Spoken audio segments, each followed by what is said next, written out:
In tonight's edition, can you lodge multiple visa applications at the same time? And what are the benefits? Outrage at the American tourist Wombat Woman raises the issue of what type of work you can do on a tourist visa. So let's investigate that.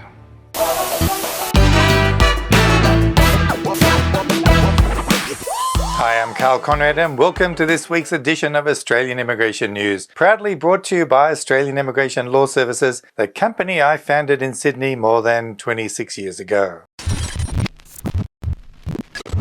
If you live in Australia, I don't think anyone missed out on hearing the collective national outrage against Wombat Woman. Just when 50% of Americans are secretly pretending to be Canadians, none of them could escape the shame of holding the Stars and Stripes passport. Yes, the American tourist visiting here, Miss WW, no, not that one. The infamous act of picking up a baby wombat from its mother's care has never before rallied the public to such a single agreed focus to have her visa cancelled and deported as fast as possible. But the public was stumped. How could this be done, since the Immigration Minister Tony Burke provided no leadership or suggestions? So the media started coming up with their own legal brainstorms. And we're hearing from the Home Affairs Minister Tony Burke now that they're going to investigate whether or not she's actually breached her visa, because if she's made any money out of this social media post, it actually means that she is no longer on a tourist visa.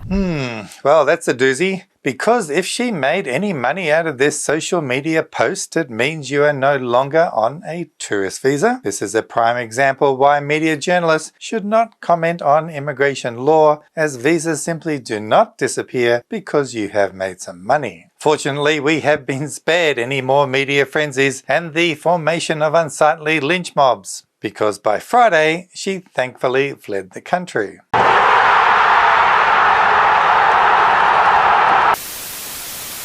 Well, this story certainly inspired a closer look at Condition 8101, the no work provision on a tourist visa. According to the Migration Regulation 1.03, work is defined as an activity that in Australia normally attracts remuneration. At first glance, it is possible to interpret generating income from a social media post as a breach of the visa condition. However, the department's long-standing policy on this condition provides some clarity. In the Immigration Department's Procedural Advice Manual, it states, Subclass 600 visa holders with Condition 8101 can engage in activities such as volunteering, providing domestic family support, and even work online, as long as they aren't paid by an Australian organisation. This means that cancelling a visa based solely on the potential income from YouTube or similar platforms may not hold water, for the policy also states, Subclass 600 visa holders who undertake limited work online, this includes social media influencers and bloggers working for overseas employers, are generally not considered to be breaching Condition 8101. Moreover, digital nomads who use technology to work remotely while travelling, whether self-employed or working for a non-Australian company, can also qualify for a 600 visa in either the tourist or business visitor stream.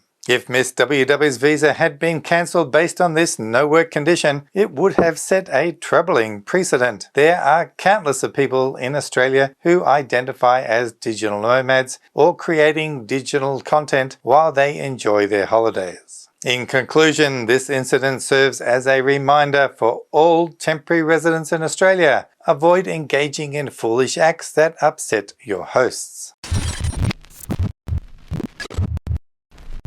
Today we are discussing a recent news story that serves a crucial reminder for anyone navigating the visa application process. It's about understanding the importance of accurately claiming points in your visa application and the consequences of a mistake. This week a story came out in 9 News highlighting the situation of a young girl from Chile who has been in Australia for 9 years. Unfortunately, her state-sponsored points visa was refused after she claimed more points than she should have. The guidelines surrounding this issue have been clear for many years. It's not enough to meet the pass mark of 65 points when your case officer assesses your application. You must meet the points you claimed in your expression of interest, the EOI, on the date you were invited. This rule is straightforward and reasonable. It ensures that applicants do not overstate their points to gain an advantage over others with lower scores, thereby maintaining the integrity and fairness of the system. Without this rule, the entire points-based process would be jeopardized, leading to unfairness for everyone involved. In this case, a simple error pertained to points claimed for specialized educational qualifications.